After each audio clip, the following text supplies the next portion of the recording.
guys? Welcome to Talkoffamepod podcast. I'm your host, Kylie. You may wonder who I have on as guest on today's episode of the podcast, and that is Savanna Leigh. Savanna is a singer-songwriter that's coming out with a new EP on June 9th called Somewhere in Between. Welcome to the podcast, Savanna. How are you today? Hi, thank you for having me. I am good. I was just saying earlier, I am very tired today, but that is okay because I will be getting some coffee after this podcast to wake up because I have a very long rest of my day. So I need to be awake. Oh yeah, now you got me in the mood to get coffee right now, actually. So I might Yeah. actually get run to Starbucks or Dunkin' or somewhere since I literally just woke up from a nap. So I'm like, now I need some coffee to wake up. But Yes. like, the good question is like, what got you into like the singing songwriting world? Like, how old were you? Kind of like when you started? You started when you were young, right? Yeah, so my family is just like I come from like a very musical household. My great grandpa was like an artist and a musician, and then my grandma did like an acting company that she ran out of Georgia. So it was like she did like singing classes and acting and dancing and all those types of things and like ran her own theater company. And then my dad was a touring country artist in Nashville when I was really young until I turned like 7, I think, is when he came back to Florida and started like doing different things. But then even when he stopped pursuing music like professionally, he had just like a band around Tampa for like 10 years when he got back from Nashville. So it was just always kind of like in my blood, I guess, like always around me. My sister also sings and we sang together a lot growing up. And it was just kind of that environment that I was like kind of brought up in. So I think that's like probably what initially I would say sparked the interest. And then yeah, as I like was old enough to be able to sing and like write songs and kind of just dive into the world more, I think I realized that it was like more than just like a, something I was interested in. It was like my ultimately like the only thing I've ever truly wanted to do. So that's kind of how I got into singing. And then I just never really kind of stopped pursuing it from that point on. Ooh, like was like your dad like played a valuable role in like you becoming a songwriter? Or was it kind of like off the bat, like since you were born that you wanted to become a songwriter, or was it based off like your dad's experience in Nashville and stuff? Yeah, I mean, I think just being around somebody that when you're a kid can show you that music is, a career that can actually be real. And I think when you're younger, a lot of the time, like people they want to be a musician or have the dream of being an artist or a writer, but like it's kind of like one of those career paths that people sometimes think of as just like a pipe dream type of thing. It's kind of hard to see it as like something that's actually a tangible goal. And so I think for me, just being able to see it from a very, very young age that like it is something you can make happen and you can, make a living doing it. And going on the road with him, and my sister and I were really young. You took us on tour with him a couple times. So I think just like being in that environment, yeah, it definitely sparked the thought of like I can do this as like a real job. And it was always definitely encouraged. I would say it was definitely my own passion that I pursued. Not, it was never like a forced thing. I think it was just around me so much that it kind of gave me the idea that it was definitely something I could try out. But once I started getting into it, no one really ever had to convince me. It was all me from that point on. Yeah, like I know, like with coming from like a musical family or like an artist type of family, you kind of sometimes like feel like you have no choice but to do that. You know what I mean? Like with me, I grew up in a sports family. My family's such a sports household that's crazy. Like you couldn't imagine until you come to my house and you see everything at my house. But Yeah. it's like when you grow up in that environment of like having that artist family or sports family or whatever that may be, like you just sometimes feel that kind of pressure into doing what they do as well. Because Yeah. sometimes, like even though they are not convincing you, because I know like with some families or people, they try to convince you to do what they're doing. Basically, runs generation after generation. But then it's like, do I actually want to like do that what they're doing? Like I actually want to be, an artist or something. Like is this like sometimes you just have a total different path from like what they do. Yeah, yeah, definitely. I think my parents definitely originally, I don't even think they really wanted me to do music or my sister. They didn't say like you can't, but I think we just knew how hard it was, for my dad to like do music. It's obviously a career path that takes a lot of, you know, dedication and drive, and there's a lot of ups and downs, and it's not always the most like stable, you know, income at first. So I think like, or my mom would have loved if I wanted to just be like a doctor or like something else, or be a lawyer, or just do something that was more traditional. But yeah, there was nothing they could stop me from doing music for sure. But they definitely, I don't think, wanted necessarily for us to go down that path. But they never stopped it either. They were always encouraging of whatever we wanted to do. So yeah, I would say that was kind of how it went with that situation. Like, does like your sister still do songwriting as well, or she kind of like stopped that growing up? You know, she still does music. She's on her own path, different than mine. And I would say she's kind of dabbles in a lot of different things. Like she writes, you know, blogs, and she has like a candle company that she owns and makes like different things. And she still writes songs. She's like in the middle of recording stuff right now for herself. So yeah, she's definitely still doing music. We're just both kind of like pursuing them at different paces. And I don't have as many like side passions. I have really just one is obviously this artist career, and then that's kind of where my head is at right now. But yeah, she definitely still loves music. Oh yeah, because I know like with growing up, you just kind of shift in different like paths and like different things. Even though like you are focused on one like songwriting, it's just like two sisters doing the exact same thing. Like one, there's definitely one that always kind of not loses interest, but has other things to do besides that. But like, how do like you make your vision come alive with your first full length project of your EP Changes that came out a bit ago?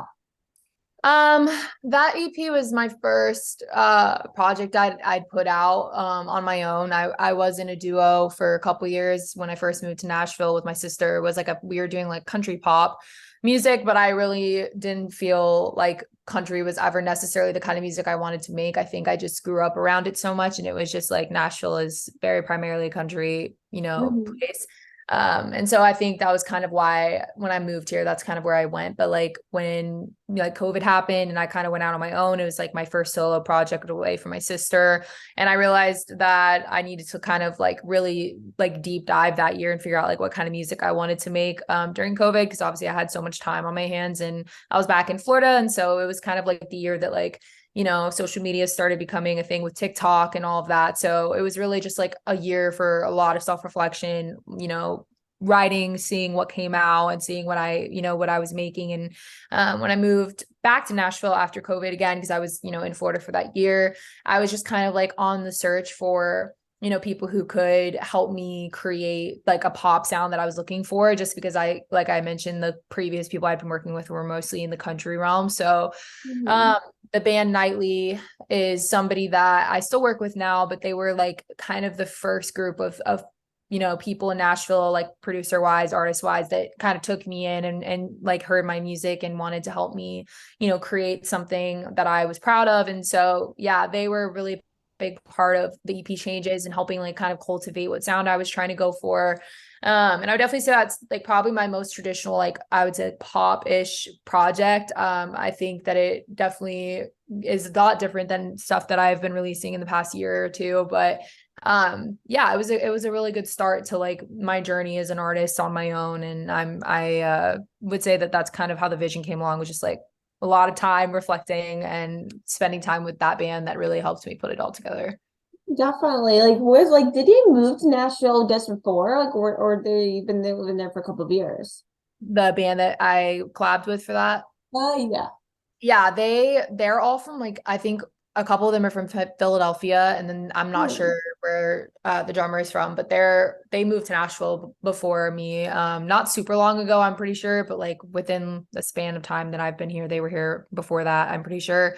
Because they're also like pursuing their own like career, but you know, they're also producers and help work with other artists. And so yeah, I'm pretty sure they had been there for a little bit before me. Gotcha. Like, how had like they play kind of a huge role in kind of how they supporting your music? Because I know like a lot of producers have their own style in terms of like helping writers and songwriters kind of have a good song and what they're looking for. Like, how do they kind of have that same type of thing for you in helping with the EP and any type of music you create? Yeah, I mean, they just held like a space for me to kind of be experimental. I think like that was my first pop project I'd ever put out. And my first like bit of solo music I'd written, and I had spent a lot of time really writing those songs acoustically. Normally, it's kind of how I start most of my songs. Especially back then, I hadn't ever really written to a track in like a session before. It was always normally in my room, and then I would bring the song in kind of already half finished, and then we'd work on it from there. So they just were very patient with me. We spent a lot of time, like multiple days in a row together during like a summer. And we just really like kind of honed in on like different sounds that I was like enjoying that time. I had references that I was really like artists that I was listening to at the time.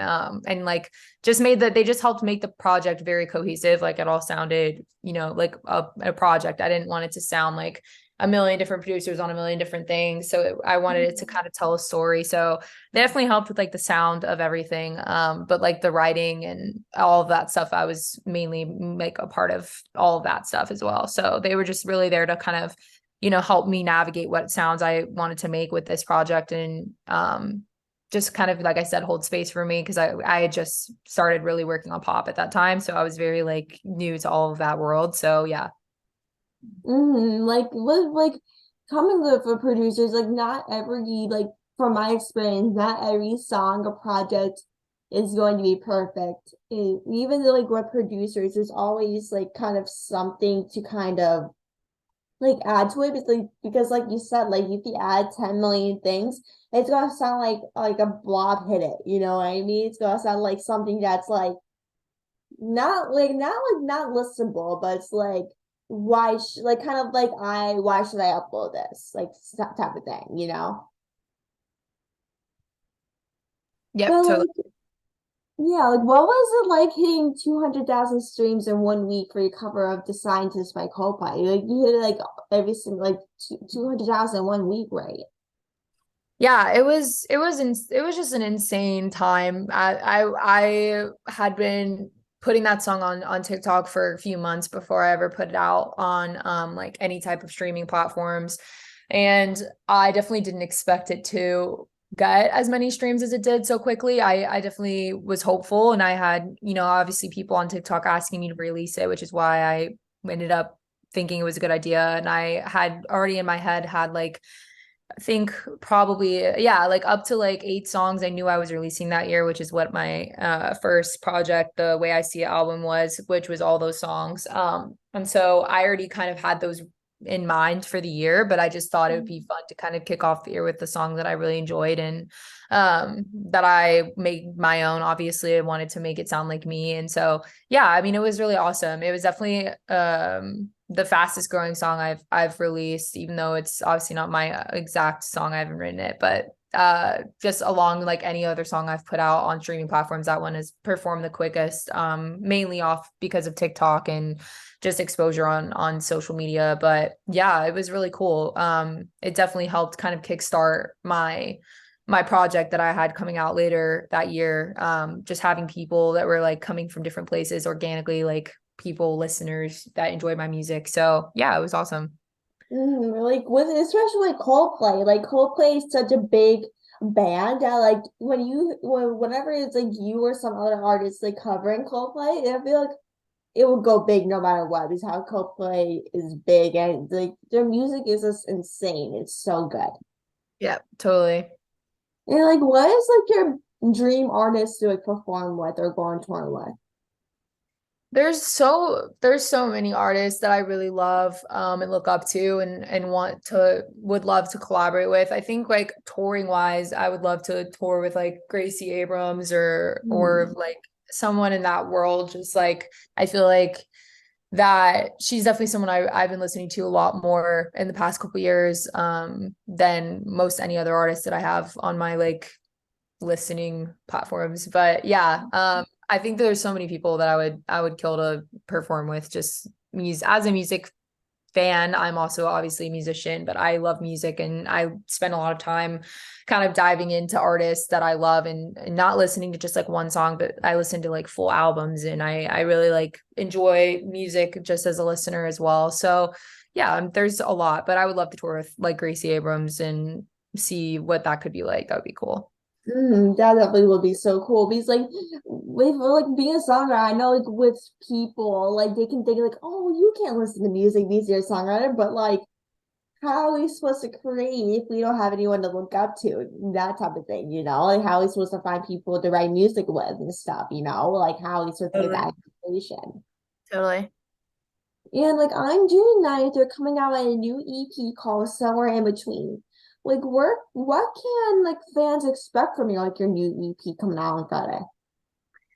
Um, there's so many things about this project that are different than my other music that I've already released. I think that's obviously the goal for any artist every year is to hopefully elevate your sound and your songs and kind of make them fit to where you're at in your like life right now so that people can relate to you because every year obviously you grow and you change and all those things, and so your music kind of grows and changes with you. But I would say this project is definitely some of the most honest lyrics I've written. Very much like I write most everything I've put out has been something that's true to me. It's not an experience I've had or a feeling or something that's genuinely happened in my life. I don't typically write songs that aren't real things that have happened.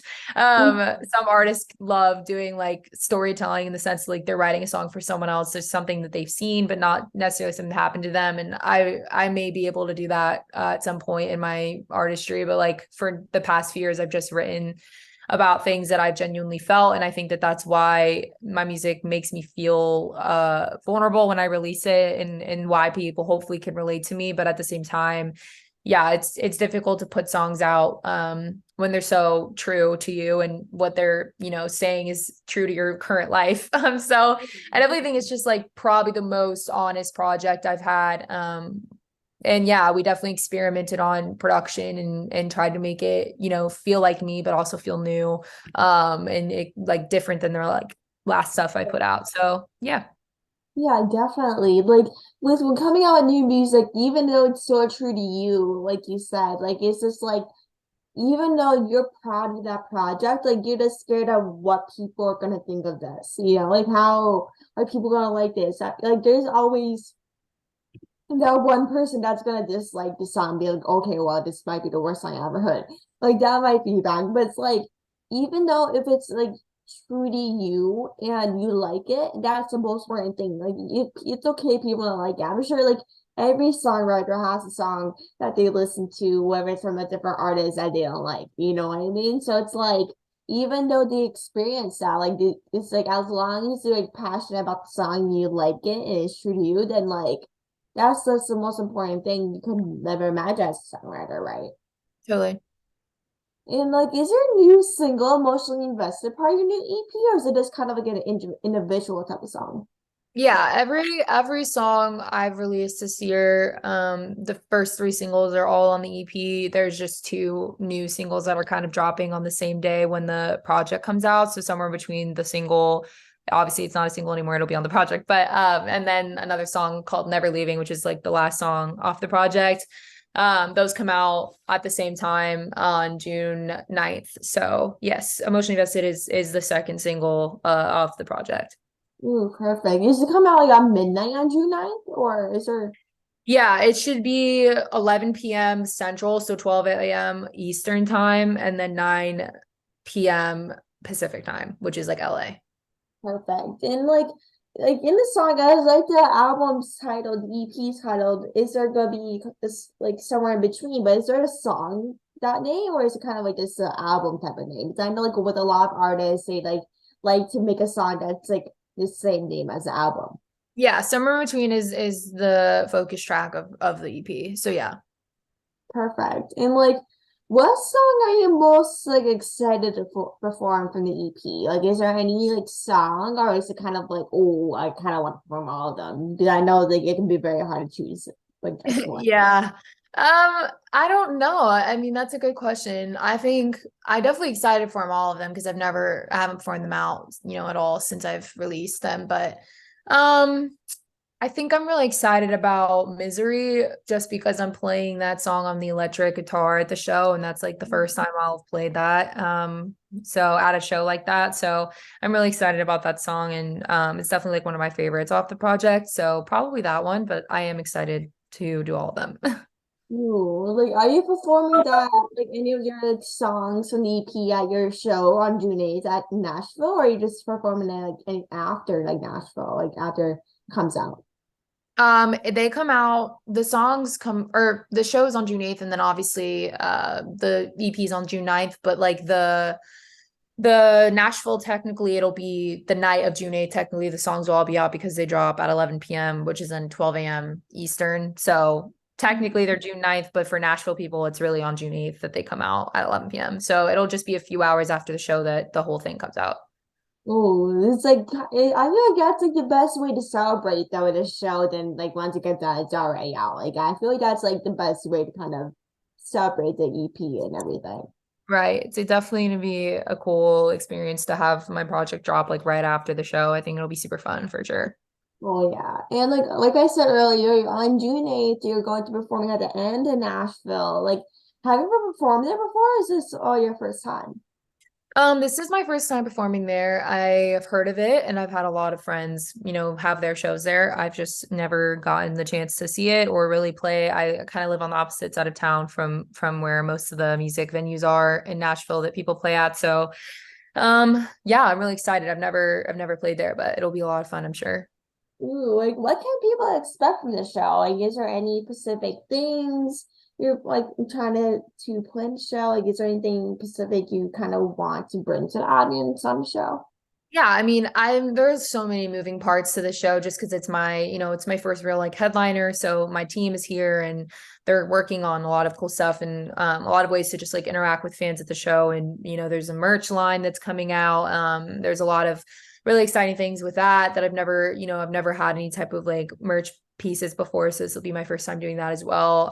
But yeah, I just want people to feel like having a good time and can connect to the music. And I hope that that's kind of what kind of mood I set during my show for the people that are there. But yeah. Oh yeah, like I totally wish I could make it down there in Nashville. Like Nashville is definitely like my one of my first, like the places I want to visit like in the next couple of years. Like if you could recommend one place to go in Nashville, what would it be?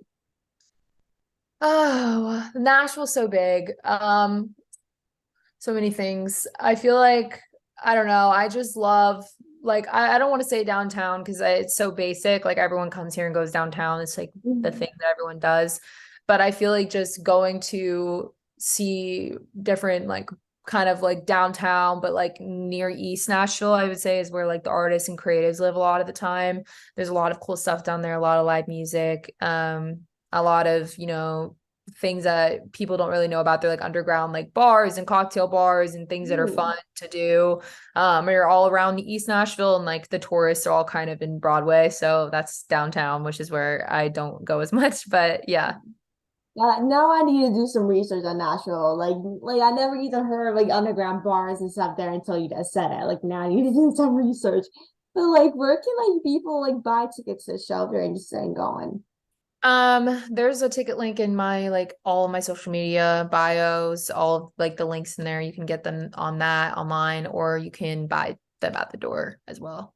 Ooh, amazing. And the last thing I have for you is like, what is some advice for upcoming singer-songwriters? I want to make it out. I mean, I feel like there's so many things that you can say just like from my perspective, there's just so many things I feel like I've picked up or learned along, the way. But I feel like the best advice right now, like at least I'll think of something that's I'm trying to kind of, do on my end as well in my journey right now is just like not forgetting to prioritize like the quality of your art because I think a lot of the time right now there's so many like things happening with social media and so many times that we're being pushed to pursue our artist career while we're also writing, releasing, while we're also dishing out content and there's just so many moving pieces to a career right now that I feel like sometimes with the way that it's being pushed for artists to release a song every 4 weeks, sometimes the quality of the music is getting is suffering because they're not spending as much time on the music and putting out good quality music because they're trying to just get music out. And so I feel like, once you have a song out there, it's your name and it's a part of who you are and what you represent. And that's, to me, the most important thing as an artist is just writing the music that genuinely feels true to you, not what other people are telling you to write, not what your team is telling you to write, but like genuinely what feels right to you. And spending time with that, because I don't think, music you don't want to lose touch with your artistry just because you're trying to dish out music every 4 weeks. Like, I'd rather have a song every 6 months than have a song every week that it doesn't feel right and genuine to you. So yeah, I would just say focusing on that and writing for you, not for TikTok and not for your, whoever's telling you what to write, is probably the best advice I would give right now. Definitely. Like it's not the most important thing to really release songs every couple of weeks. Like as long as like you enjoy it and think it's right, then that's the most important thing. Like even though you might want to release every couple of weeks and you think it's good, like it's probably not that good until it releases and you probably think like, why did I put that out in the future? Yeah, So it's just like even though you try to rush the process, like the less time you rush it, the more better the music is and the more better the song is. It's just like it's no rush release song, even though people are begging you. It's just like as long as your creative process is working and the music is working, that's really the most important thing. Don't let like other people pressure. Oh my God, I'm already getting tired already. And I need to get some coffee now. But like, what is like with being a songwriter, it definitely can be hard with pressure, but it's like even though that pressure never stops as time goes on, like there's always like the creative process just keeps getting longer and longer each time. totally. And I want to like thank you so much, Savannah, for coming on the podcast. It means so much. You're so amazing. I can't wait to listen to EP. And everyone stay tuned for June 9th. And basically it's her show. It definitely gonna be so fun. I definitely recommend. And thank you, Savannah, for coming on. I totally love chatting with you and thank you so much for taking the time. Yeah, of course. Thanks so much for having me. Of course, have a great rest of your day. Yeah, you too. Bye.